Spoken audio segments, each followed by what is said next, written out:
There are over 1 million books published each year, and an endless number of book styles and genres, from nonfiction to fantasy and everything in between. The question is, how do you find the right book for you without wasting your precious time and money?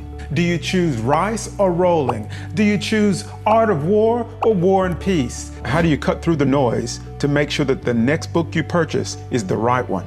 It was so frustrating getting recommendation after recommendation and still coming up with a boring book that I didn't enjoy.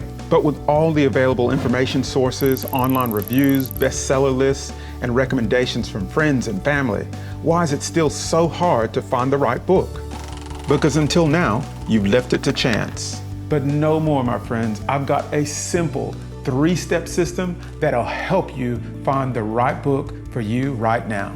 And the first step starts with you. No, not that kind of you. You know, you. Yes, the first step is to consider who you are as a reader. It's about understanding where you are in your life today, what you want out of a book, and what type of reader you are.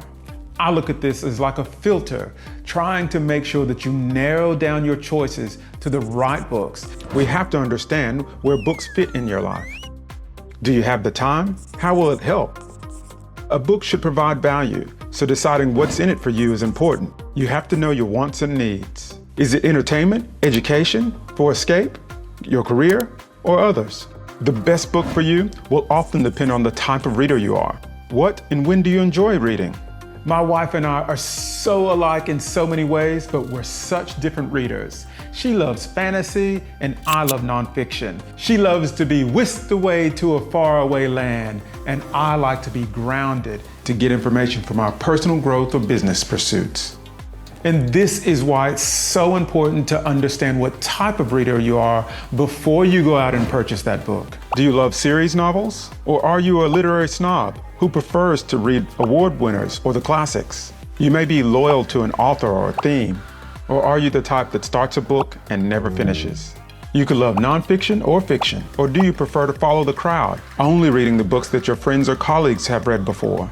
Or do you binge read on vacation or during the holidays? Knowing yourself as a reader is an important first step. So if you get a recommendation, you'll know that the recommendation fits your needs, not just a great book that is good for someone else, but not good for you.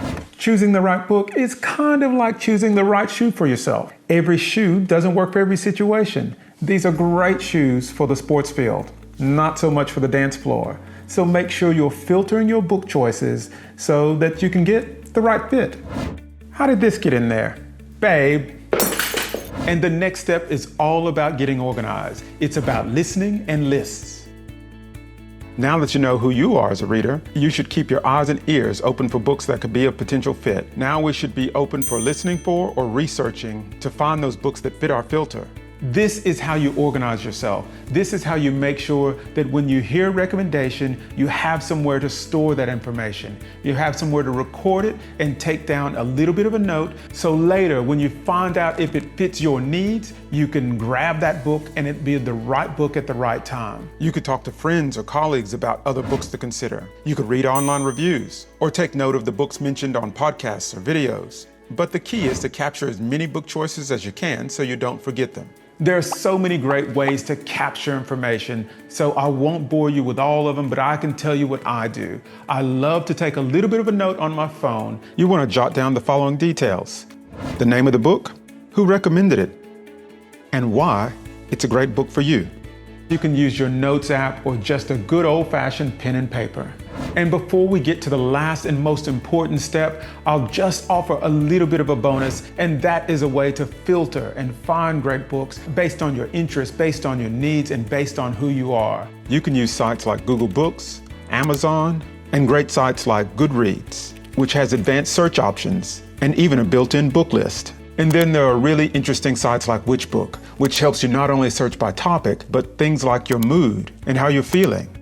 These are some of my favorite apps, and they'll be great to have in your bag of tricks. And last, but certainly not least, and again, maybe the most important way, is to sample.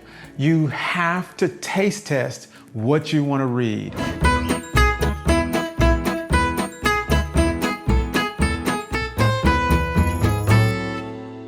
There are so many ways to to try to preview the book of your choice. And as much as we've filtered down to the right books, we've gotten recommendations, we've got ourselves organized, the only way that you're going to know that this book fits you is to read a little bit. Now that you know yourself and know what you're looking for in a book, you should be reading a few pages with purpose, making sure the author's tone and writing style is to your taste. Does it grab your attention? Does it sound interesting to you?